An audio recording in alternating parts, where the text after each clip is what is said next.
بسم اللہ الرحمن الرحیم۔ دین و اسلام چینل کے ناظرین، السلام علیکم ورحمۃ اللہ وبرکاتہ۔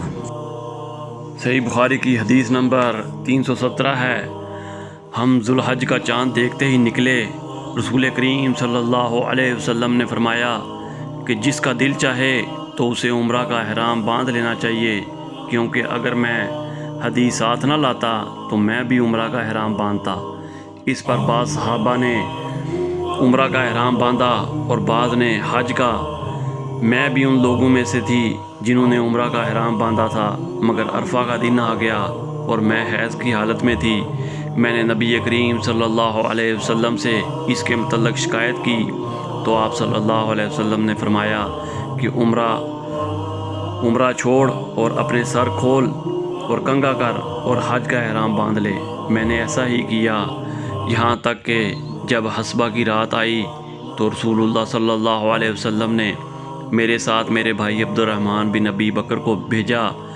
میں تنعیم گئی اور وہاں سے اپنے عمرہ کے بدلے دوسرا عمرہ کا احرام باندھا۔ حشام نے کہا کہ ان میں سے کسی بات کی وجہ سے بھی نہ حدی واجب ہوئی اور نہ روزہ اور نہ صدقہ۔ تنعیم حد حرم سے قریب 3 میل دور ایک مقام کا نام ہے۔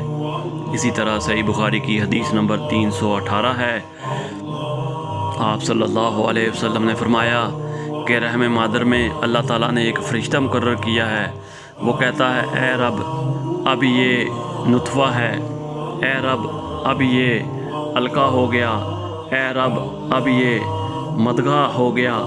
پھر جب خدا چاہتا ہے کہ اس کی خلقت پوری کرے تو کہتا کہ مذکر یا مونس، بدبخت یا نیک بخت، روزی کتنی مقدر میں ہے اور عمر کتنی، پس ماں کے پیٹ ہی میں یہ تمام باتیں فرشتہ لکھ دیتا ہے۔